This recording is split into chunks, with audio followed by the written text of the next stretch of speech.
மறுபடியும் திராவிட முன்னேற்ற கழகத்திற்கு இந்த தேர்தல் வாக்குறுதியை நிறைவேற்ற வேண்டும்.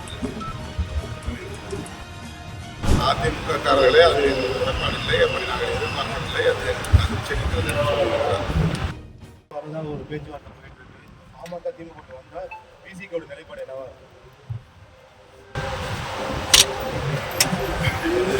மீண்டும் கேட்கப்படுகிற கேள்வி ஒரு யுகமான கேள்வி. நிலை வந்தால் வரும்போது கேளுங்க. கூட்டணிக்கு அதிமுக தான் தலைமை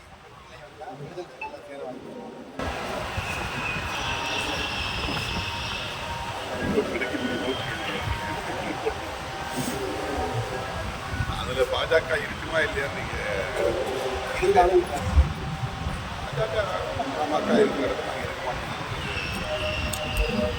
நிலையான நிலைப்பாடாக இருக்கும். பாஜக இல்லாவிட்டால் ஏன் நீங்க அதிமுக பாஜக விலைக்கு வருகிறீங்க?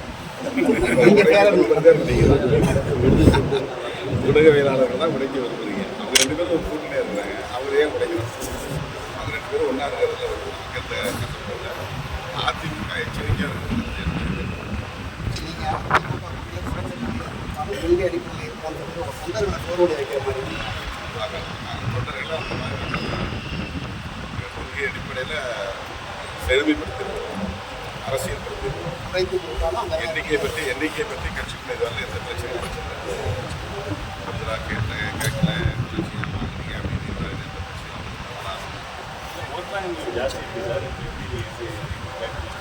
நீங்களாம் சொல்கிறத வச்சு நாங்கள் எதுவுமே நெகோசியேஷனில் பார்த்துக்கிறோம். பேச்சுவார்த்தை எங்களுக்கு நீங்கள் சொல்கிறதெல்லாம் எங்களுக்கு ஊக்கமாக இருக்குது. இந்த ஊக்கம் வந்து எங்களுக்கு இந்த தேர்தலில் ஒரு நல்ல பலன். குறைஞ்சது எத்தனை தொகுதிகள் கேட்கப்படுது? அது அந்த நேரத்தில் தமிழ்நாட்டில் போதை பழக்க வழக்கம் அதிகமாகிட்டே இருக்கு. இப்போ நடிகர் ஸ்ரீகாந்த்லாம் கைது செய்யப்பட்டிருக்காரு. இதை தடுக்க தமிழக அரசு என்ன நடவடிக்கை எடுக்கணும்? நல்லபடியாக இது மிகவும் அதிர்ச்சியான ஒன்று. அதில் திரைத்துறை சார்ந்தவர்களும் பாதிக்கப்பட்டிருக்கிறார்கள் என்று தான் நான் பார்க்கிறேன். அவர்களை தொழிலாக செய்கிறார்கள், வருமானத்தை எடுக்கிறார்கள், நாட்டை பாழாக்குகிறார்கள் என்று நான் நடிகர்கள் நடிகைகள் உட்பட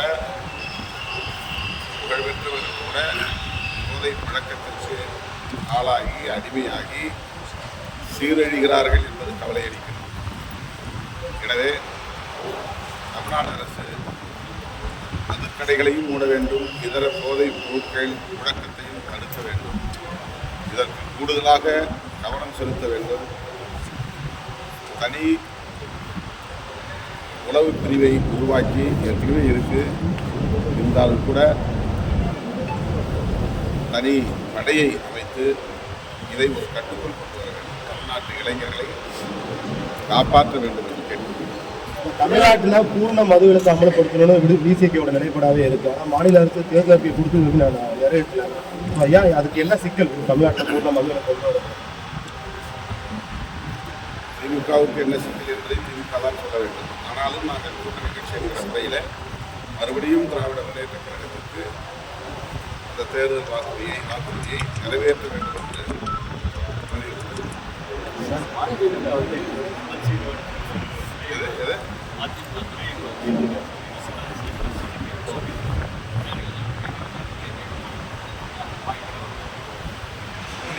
மட்டும் கேட்கல, சண்முகம் கேட்டிருக்காரு.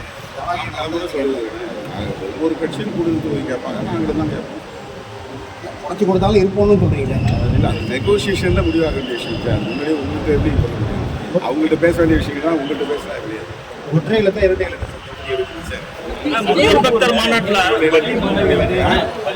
பள்ளி மாநில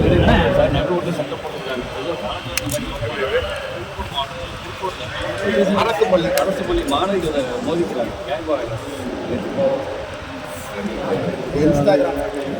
திமுக கூட்டணியில மட்டுமே சிலர் வந்து மாதிரியான சர்ச்சைகள்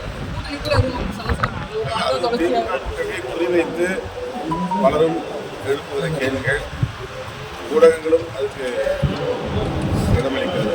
திரும்ப இந்த கேள்வி ஊடகங்களும் முயற்சிக்கின்றன. இது தேவையில்லாத ஒன்று என்று நான் சொல்லுகிறேன். அரசியல் பேசுறது நயனா நகர்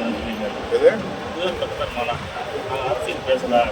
நயனா நகர் பெரியார் அண்ணாவை பற்றி இழிவாக அல்லது கொச்சைப்படுத்தும் வகையில் அவர்களை அவமதிக்கும் வகையில் வீடியோ ஒளிபரப்பப்பட்டதா இல்லையா என்று அவர்தான் சொல்ல வேண்டும். அதிமுக காரர்களே அது எங்களுக்கு உடன்பாடில்லை, அப்படி நாங்கள் எதிர்பார்க்கவில்லை, அது எங்களுக்கு அதிர்ச்சி அளிக்கிறது என்று சொல்லியிருக்கிறார். அது வெறும் முருக பக்தர்களுக்கான மாநாடாக இல்லாமல் அது மோடி பக்தர்களின் மாநாடாகத்தான் நடந்தது. இதுபோன்ற செய்திகளை மேலும் தெரிந்து கொள்ள எங்களது யூடியூப், ஃபேஸ்புக் மற்றும் ட்விட்டர் ஆப்களை சப்ஸ்கிரைப் செய்யவும்.